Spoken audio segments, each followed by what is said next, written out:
Well, I can't exactly call them misguided.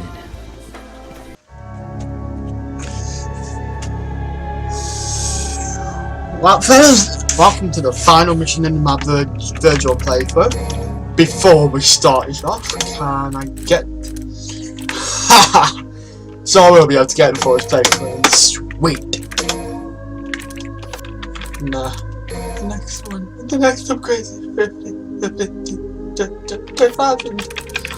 What about this one? 55,000. Fuck me. Alright! Yeah, so this will be coming out. Following it, the day after, will be a Devil May Cry 5, just because you know we're starting a journey with Devil May Cry 3. So, let's get right into this. Right. Controls may be a little bit flimsy. Alright,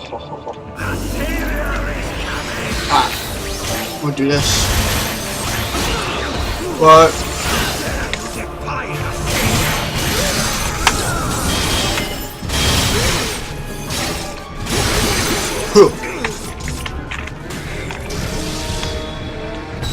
Die!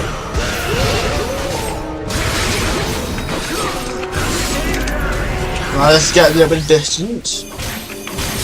This is a lot easier on Vergil compared to Vergil.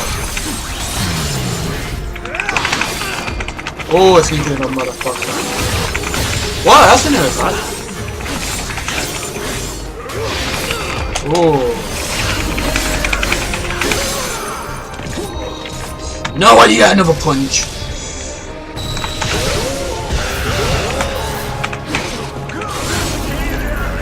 Alright, time to make her get a little bit distance. Oh! Right, what have we got?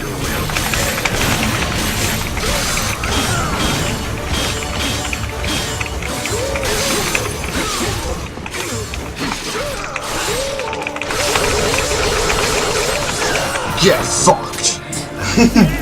It's almost like I'm toying with him. What a good final boss. Yeah, we had a good couple of kicks in. Yeah, Vergil's is two-way pig. Slice, slice, slice, slice, slice, slice, slice, slice, slice, slice, slice, slice, slice, slice, slice. Alright. It's only got one. Well, just over all your a little bit over a whole half. Oh, God, that's it. Oh, yeah. Meow. Meow. Oh, shit.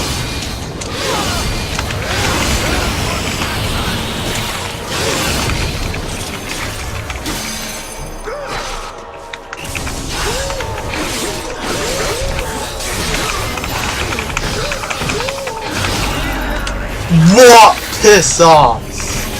Fucking fun.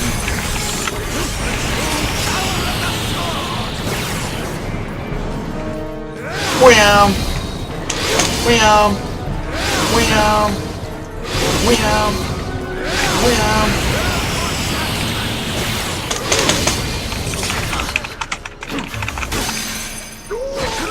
Slice! Well, that was a very simple fight.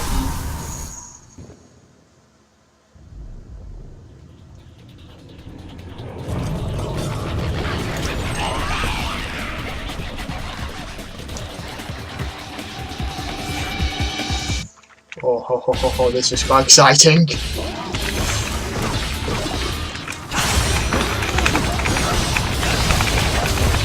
Oh, you don't even have the hood on it, so this makes it a little bit disorientating. Slice, slice, slice, slice, slice, slice, slice, slice, slice.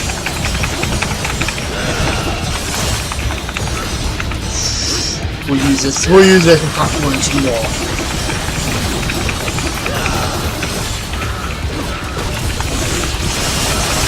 Whoa!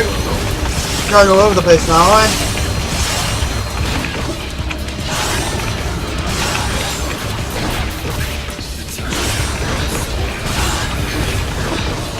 Man's got his going through the days. Thank you, I just was about to lose it.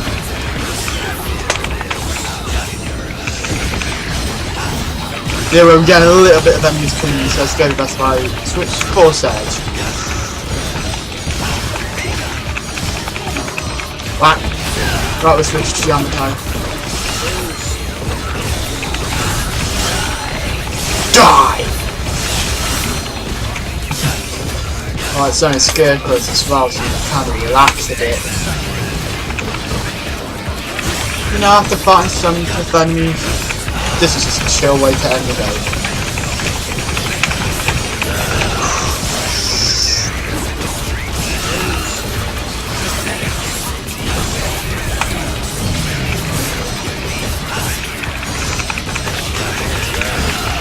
Get a couple of sting attacks in there.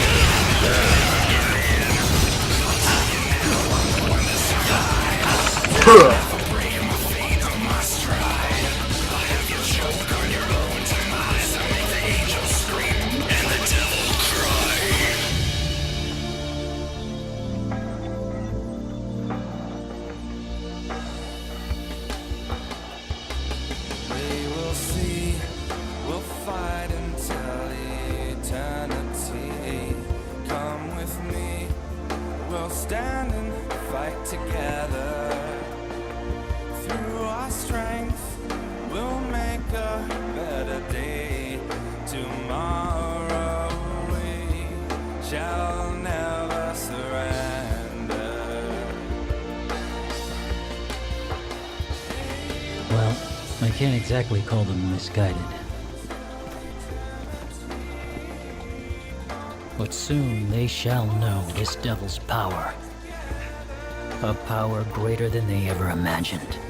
The power of a son of Sparta.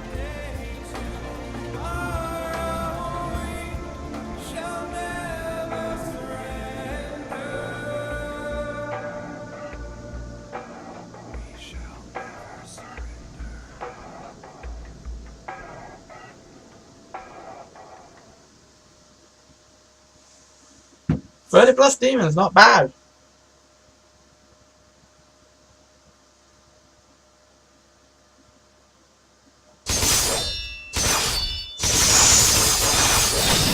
I think this time we did good, but yeah, we won't got much on stylish points. Still, we got an S, that's pretty good.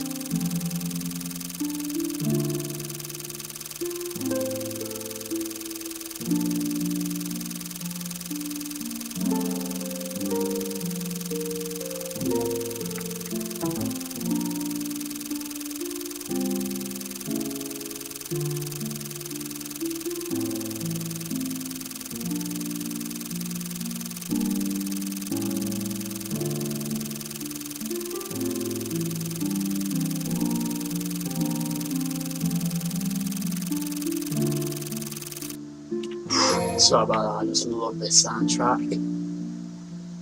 Guess you want some casual game, man.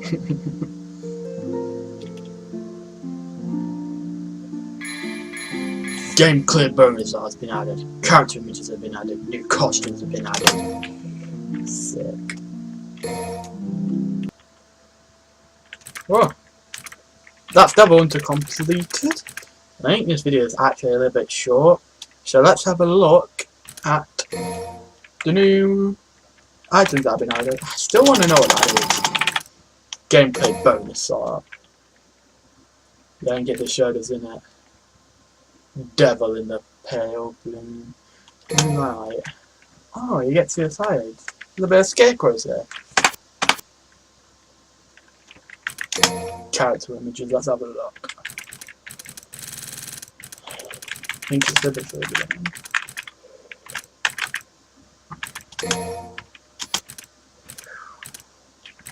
Text colour Vergil. And that's anymore. How did you see? Yeah, that's the alternate colour you get. Which this one's actually a bit interesting. It's actually nicknamed Fonte.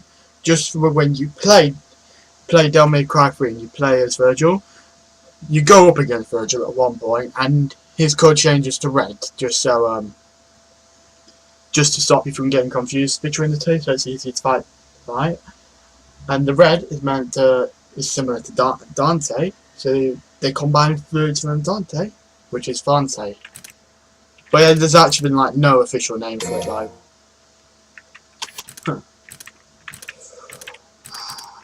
legendary Dark Knight Vergil. Poor Sage.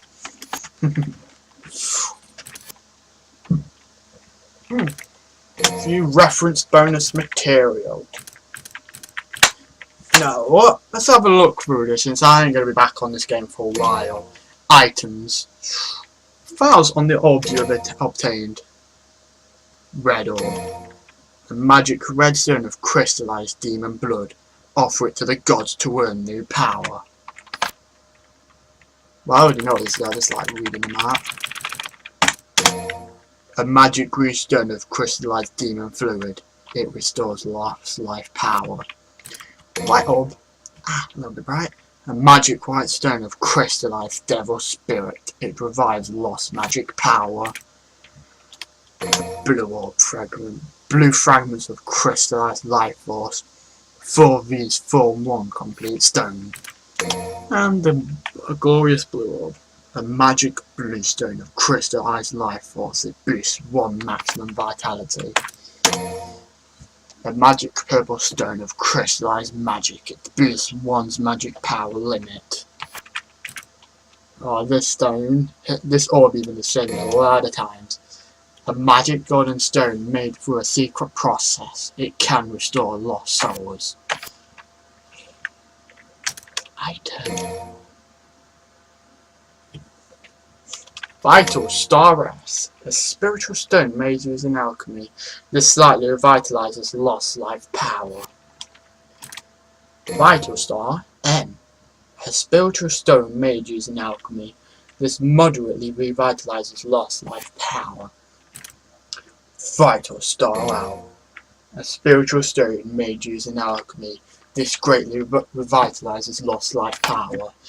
S stands for small, M for medium or moderate, and then L for large. So yeah, so these vary berries in size and effectiveness. Devil Star S. A spiritual stone made using alchemy. This slightly revitalizes lost magic power. Devil Star L. A spiritual stone made using alchemy. This greatly revitalizes lost magic power as well.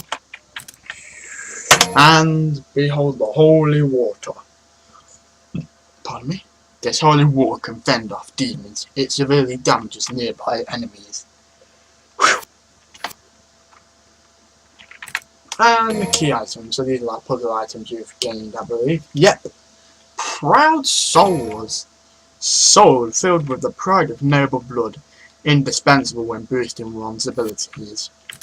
Evil legacy. A crystal holding the power of an ancient evil. It has the ability to awaken a new power within. Anima Mercury or Mercury. I don't know how to pronounce that one. Shut up. An artificial soul made using alchemy. Breathes life into the inanimate. The Resolga Corpse. Part of a dangling feeler used by the demon Bale. Those who take it up will find a new source of power.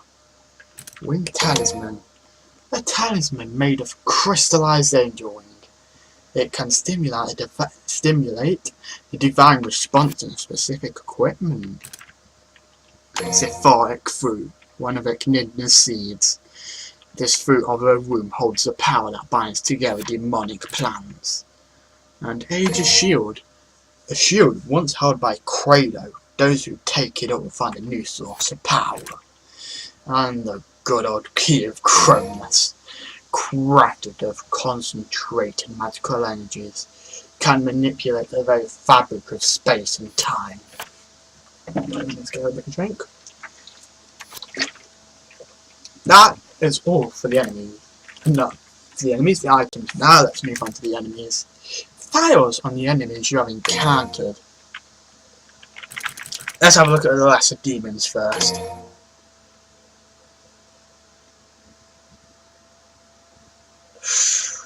Scarecrow, armed version. A demon born with sacs are filled with tripoculus. These insects are unintelligent, however, by moving as one, they bring life to their scarecrow-like form. Their bladed arms were once used as executioners' blades. Ah, Callum, piss off, I'm recording. these are just good for practicing combos, and I like these guys. And this is a Scarecrow leg version. A demon born filled with sacks filled with tripoculus. These insects are unintelligent, however, by moving as one, they bring life to their Scarecrow-like form. This Crow's leg-fitted blade grants it the ability to unleash breathtaking feats of acrobatic violence. So you gotta be a little bit careful when dealing with these fuckers. But for the most part, these to deal with. Wait, let's go back up. This one is kind of one of my personal favourites. It's like a big target. It's easy to do combos on, very easy. But when that blade, they shoot that blade off when they die, you just gotta watch that. For the most part, you're alright with these fellas. Filled to the brim with tripoculus, this Scarecrow has swollen dramatically in size, and possesses a power that clearly demarcates it from its other, less power brethren. Oh, these fellas are a little bit complicated to fight at times. An elite demon sired by the Emperor of Demonkind. Frosts are all-purpose soldiers used in a variety of situations. Frosts encase themselves in ice to recover their strength, but quickly destroying their icy cocoon will end this process. The only problems I face with these guys is when they just use their range attacks, because especially one where they just slam, they go high into the air, and then slam onto the ground. That could be a little bit difficult to dodge in close spaces. But other than that, they're alright. Personally not a fan of this one. Another elite demon sired by the Emperor of Demonkind, able to burrow through the ground with sharp claws. Assaults have varied attack techniques. They use their shields to ward off blows, but once it's destroyed, they are left defenseless. Their shields aren't really much of a problem for me. It's just when their attacks are a little bit complicated. This is like an enemy everyone pretty much hates. An elite demon sired by the Emperor of Demonkind. Unable to see, it relies on its other senses to track a prey's movements, and then attacks with ferocity. Ferocity? I don't know how to pronounce that. However, this occasionally leads it to attack other demons. One should take caution to not fall into its violent blows. These are just a problem all around. I hate them. Just stick to ranged attacks. When they lose their lightning, just unleash hell upon them. The Gladius, a man-made demon crafted by the hand of Agnes. Magically crossbred between a sword and a reptile, Gladius is capable of transforming its entire body into a bladed weapon. But one can cause great damage to other enemies by throwing Gladius in this form. A reference to Nero when he uses his arm to just throw it. But yeah, I like his enemies because they're simple to deal with. Not that difficult at all. The Cutlass. These guys are a different story. A man-made demon crossbred from a fish and a sword by the hand of Agnes. Its dorsal fin is a sharp blade capable of cutting through earth and stone alike, allowing a cutlass to traverse these obstacles unhindered. Beware of its unseen attacks. These guys could just use melee or range, just so when they're exposed, just unleash hell upon them. Now, when they attack into the air, that's a little bit of a problem because you have short amount of time to dodge it, and then when they go into the air, you're gonna have to dodge that as well for when you come crashing down to the ground. The Basilisk. Horrid demon hunter dog, abomination with gun-like attributes crafted by the hand of Agnes. Its fiery skull can be shot out from its body like a bullet. Possesses the ability to regenerate a new skull out of flame. A little bit of a problematic to deal with. They're good, they're easy to deal with if you only have that one or two. In hordes, can be slightly difficult. So just try focusing on destroying them as fast as you can and try and dodge their fire blasts. The Chimera Seed, like the most hated enemy in the entire game. This is probably hated even more than Blitz. Just due to the fact like you can always dodge Blitz if you completely memorize attacks. However, when this fucker takes possession over one of the demons, the attacks are absolutely random now, so you don't know when to dodge them. A seed from a demonic tree. Chimera seeds are both sentient and intelligent. After their creation, chimera seeds seek out hosts to fulfill their parasitic desires. Chimera! A demon sporting a sprouted chimera seed. It moves unaware that it's become host to a parasite and attacks alongside the Chimera seed. Thus, it is advisable to weaken the Chimera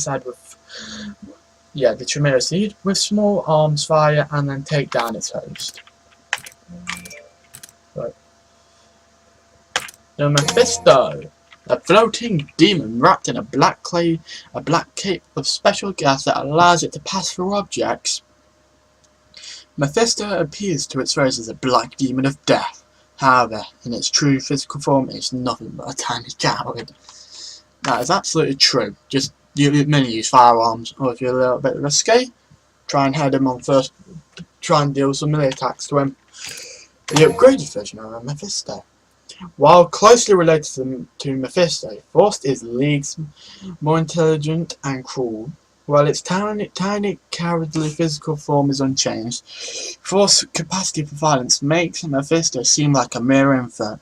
Gunfire can be effective in disrupting the effects of his magical black cloak.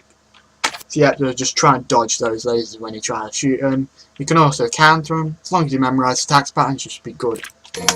Bianco Angelo, a man-made soldier made from the fragment of a demon known as the Dark Angel.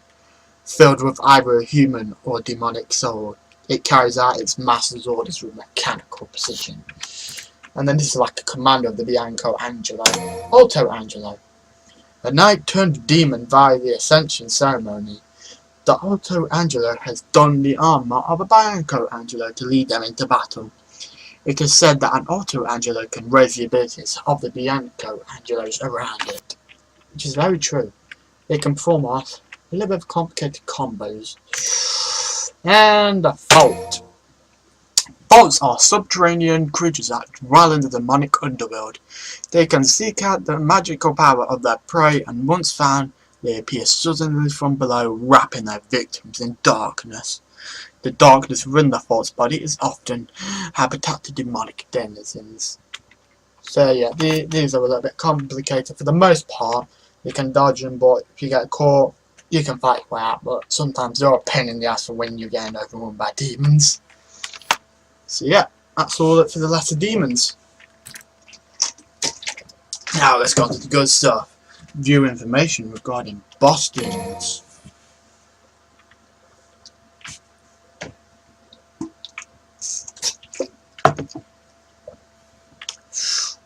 Vergil, one of my favourites.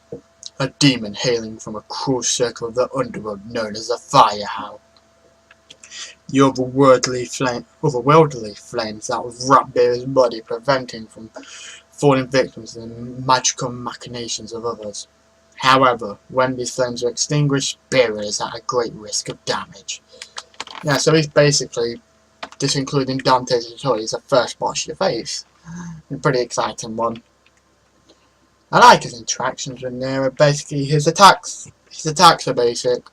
Just make sure you dodge him, watch out for his fire blasts, and you should be good to go. When his flames are extinguished, that's when you don't want to hit him to get a good amount of damage in. Whoopsie. Let's go back up. Bale. A family of demons that resemble toads.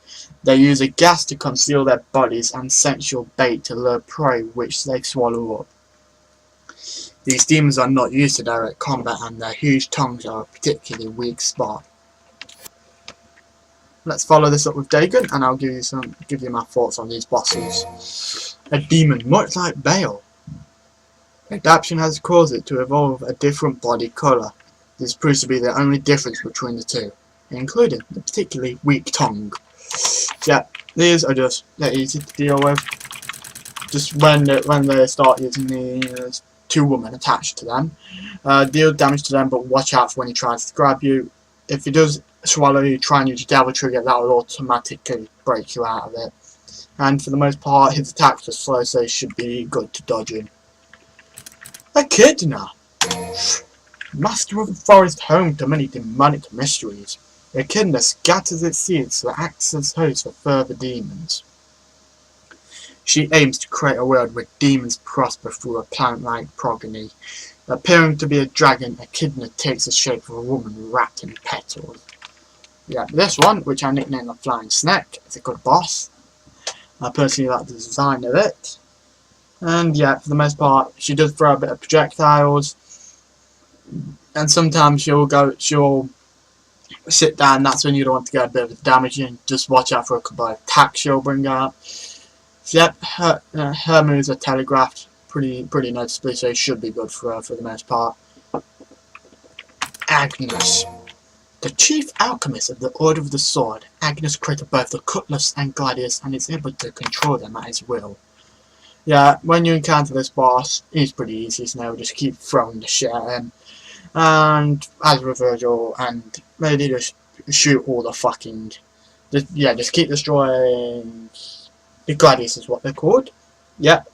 And deal damage to the glass window with this as soon as you can. For the most part, it's pretty simple. Angela Agnes, the demon form of Agnes. The demon form of Agnes after his ascension ceremony. With ring-like organs attached, Angela Agnes can call upon the numerous demons of his pseudo hell to do his bidding, but only at the cost of his health.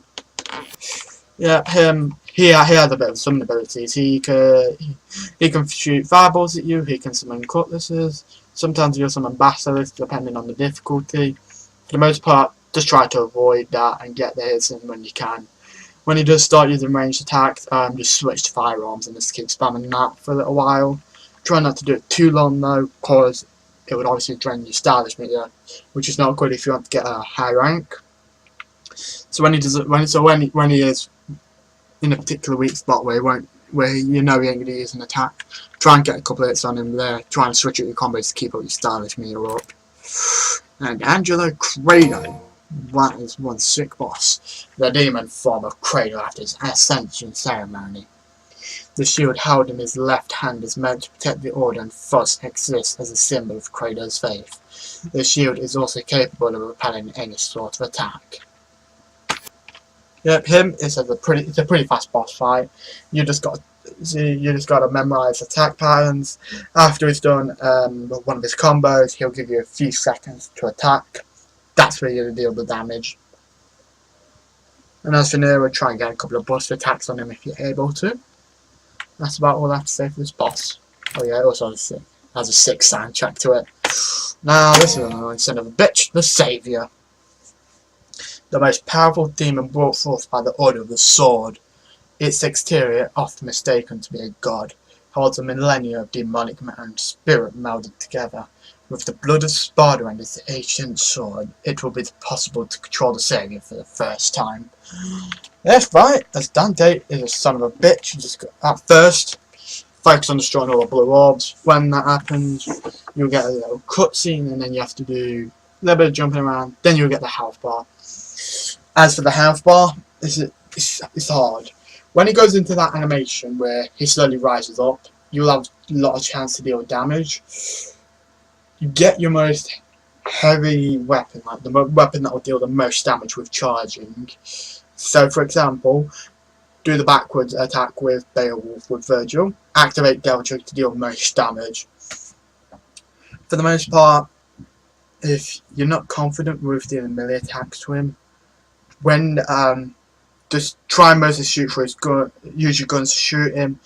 Over time, he will go to that animation. Otherwise, if you're a bit of a risking type and don't want to waste time, when he tries to hit you with his hands, dodge. If you dodge successfully, you can get a few hits on him. And then, after a certain amount of hits, he'll fall down. You'll jump to his center of the core, and that's where you can deal a ton more damage. Follow the same tactic you would do when he slowly rises up. Use the most damage-intensive weapon you've got. So yeah, that's all I've got to say about him. Now, the false saviour. Completely assimilating the body of Sanctus, the false saviour may fall short of a true god's power. However, its repulsive tensity means one must not let the eyes stray from it too long. Bring forth final judgment upon this atrocity. Which this is the very final boss, so you're going to encounter only in Dante and Nero's campaign, due to the fact only Nero can destroy him. Yep, what you got to do is just hit him with your buster a couple of times, then that's about it. It's kind of a shit final boss, if you get what I mean, but the cutscene after it is amazing. Ooh, Sanctus. The leader of the Order of the Sword and the one behind all of its machinations. surpassing the bounds of human power via his ascension ceremony. Unlike other knights, Sanctus's powers changed a little. However, Sanctus's appearance has changed a little. However, he has gained incredible demonic power. Fuck, this one, I'm only going to be able to give advice with Vergil and Nero, just for the fact those are the only times I've gone up against him during those characters. That I haven't done that with Trish or Dante. Vergil, just teleport up to him, deal as much damage as you can. Nero's more complicated to say. You're going to want to try and get up to him, dodge his attacks, deal damage to the point where his shield goes down. And then normally he would do that one attack, dodge that, then go up and hit him, and then just use your fucking arm on him and destroy him. So it's an annoying boss battle. This one's more pain in the ass. The demon form taken by Sanctus after his ascension ceremony.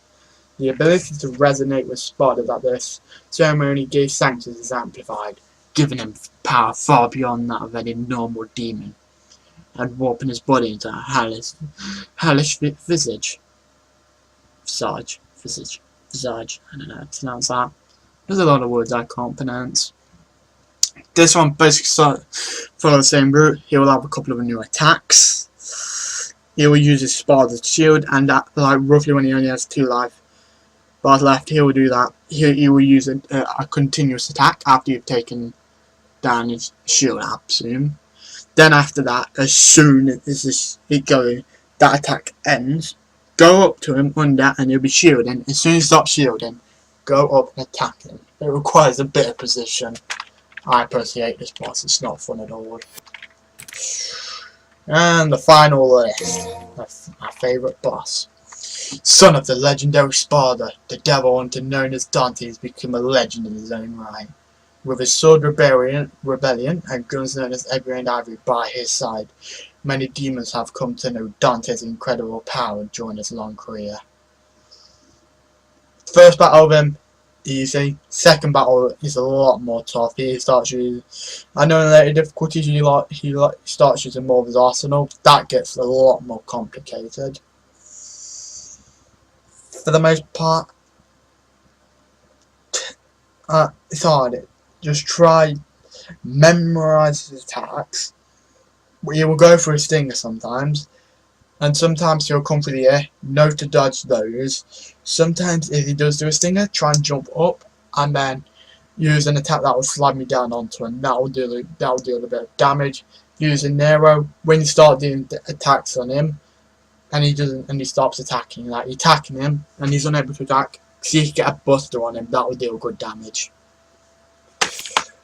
Well, that's all for the bosses. Files on the arms you obtained. So weapons. Do I have access to theirs? No, I don't, because I haven't completed them. So for this one, we just have to stick with these 3 fellas' arms. Or weapons. Red Queen. A mechanical sword with a powerful fuel injection system. The propellant sprayed onto the blade allows it to unleash attacks of great power.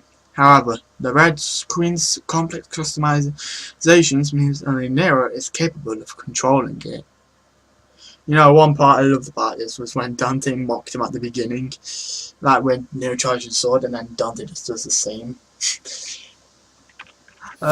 I think it's a good weapon for Nero. Hopefully he'll get more weapons in Devil May Cry 5, because look, he only got like 3, and Yamato, you can't even call that. He only, that's just to activate Devil Tree. So in reality, he only has this, his gun, and his arm. I don't know why there isn't a file for his arm. That would actually be pretty sweet.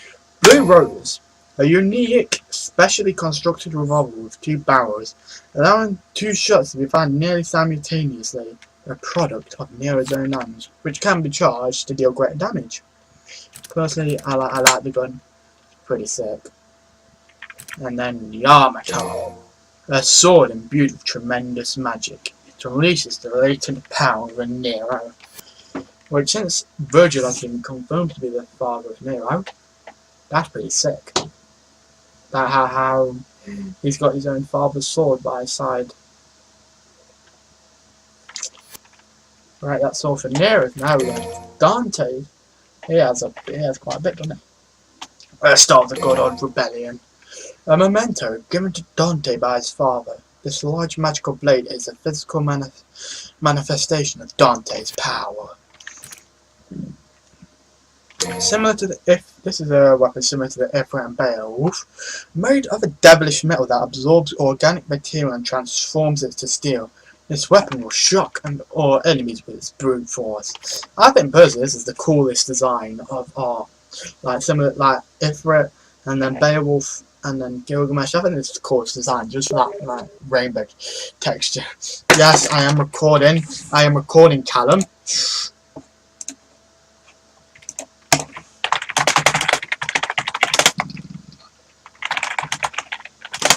Alright, where are we? See, I personally like the rainbow texture of it. It's probably my favourite. Though I do... Fuck off, Callum. You're ruining the video. Right. I kind of... Maybe I like Beowulf if it's dedicated to Vergil, but not if Dante's wielding it. If Dante's wielding the Gilgamesh, I think that's the coolest look he's got going for him. Lucifer! This never-wieldly weapon spawns countless explosive blades that hover with the oppressiveness of impending doom. That weapon's it's a bit complicated to control, but it gives us a lot of choice. I personally have yet to do much combos with it, so I can't give much advice on it, except that I do like the concept of it. Ebony and Ivory, good old weapons that have stuck through, I believe, the very first Devil May Cry game. Personally designed by Dante, these pistols are the weapons of choice when rapid fire is a necessity. Love these weapons to death. And the Coyote A. A shotgun firing buckshot is being modified for combat use against demonic foes. Good weapon.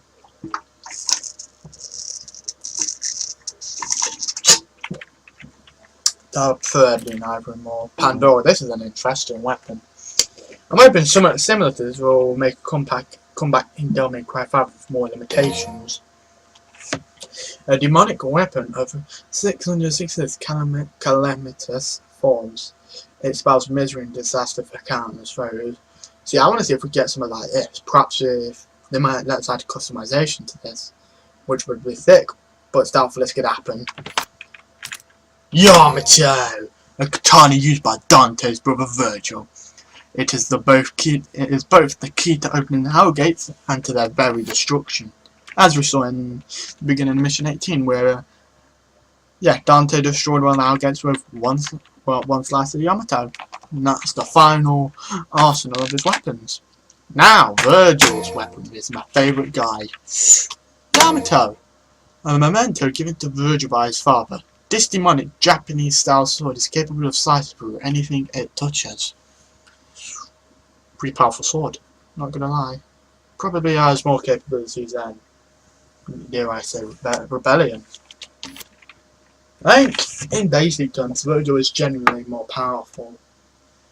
Which I'm now gonna, well, the discussion with what Vergil could be doing in Devil May Cry 5 we'll have to wait until tomorrow. I'll try to refrain from speaking like that. And the good old Beowulf. Gauntlets with the power of light that have overwhelmingly destructive force. Yeah, it's definitely more powerful than Gilgamesh. Like, it's overpowered as shit. Like, you could fucking destroy like a quarter of fucking boss's alpha when you charge up one of his attacks. Like, shit. And then Force Edge. For the background, this sword you'd want to watch Devil May Cry 3. It'll make much sense. A devil arm with the power of the legendary Dark Knight Spada sealed within. Ooh. It's powerful as it is, but its true power is yet to be realised. If you want to know what that means, you'd have to watch Devil May Cry 3 to 1, so you'd want to keep updated with that. Alright, that's all the arms that I have that I can give information on. View the actions you have obtained. What's this?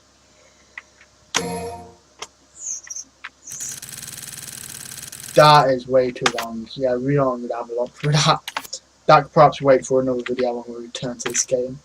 View information about characters. Oof, where are we going?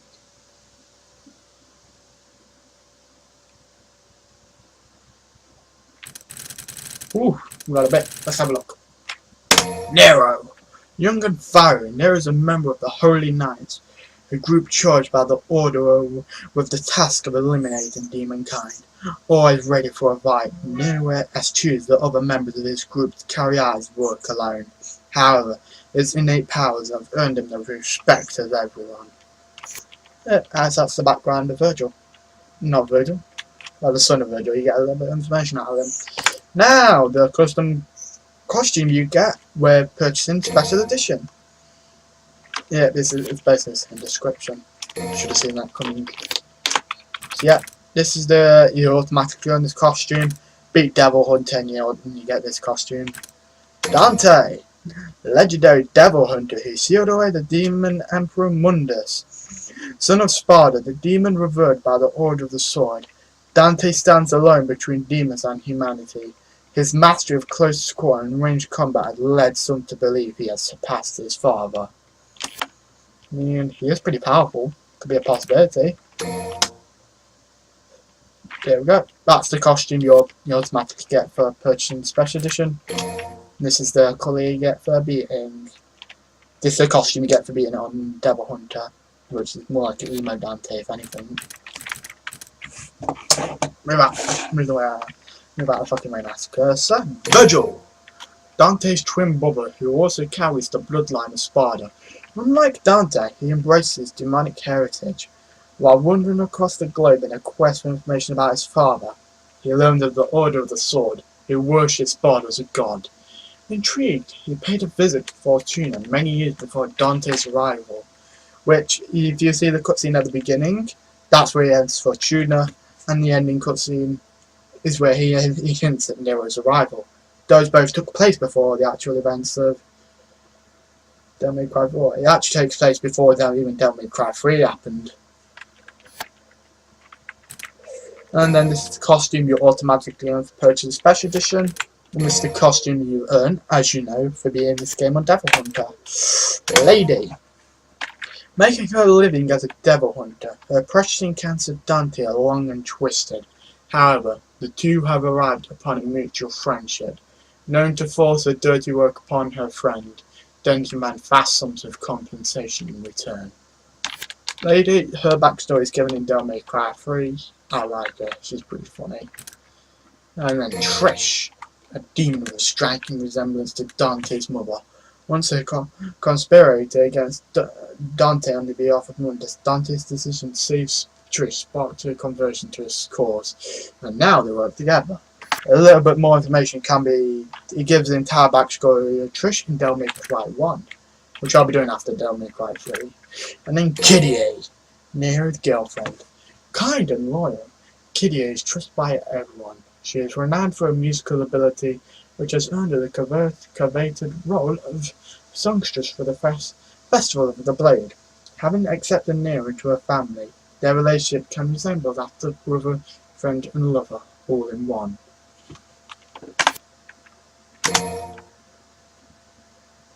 Wait, what?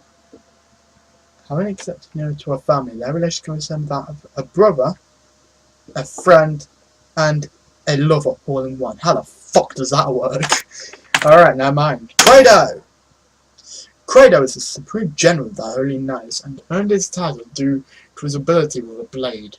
His austere demeanor and ability to lead his forces have made him a beloved leader and comrade. As Kyrie's brother, he too has accepted Nero into his family, despite the use of insubordination.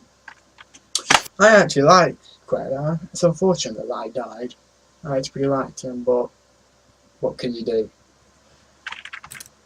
Sanctus, now this fucker deserves to die. Sanctus is the infallible ruler of the Order of the Sword and the Vicar of Sparta. Having gained absolute trust from his flock, he has earned a reputation as one of the greatest leaders in the history of the Order.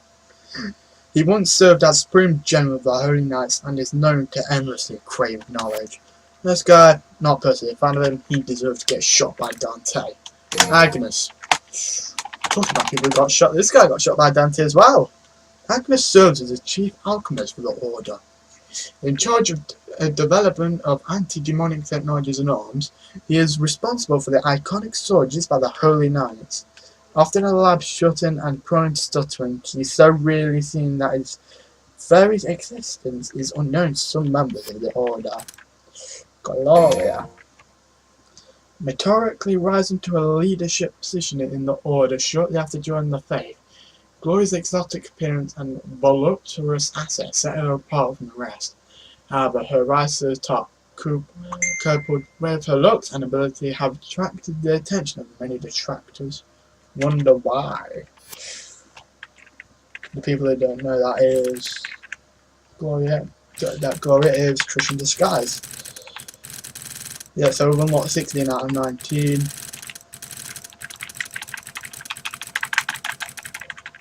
Right, so that's all for the costumes and the tutorial we've already done. Alright, fellas, it has been fun playing this game. We'll be moving on to Devil May Cry 3 very soon. Yep.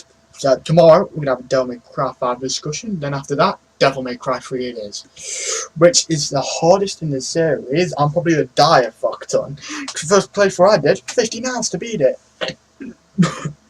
Pardon me. So yeah, your brothers have to grab popcorn, especially on the final mission. That's ridiculous. Alright, fellas. See you next time. Peace.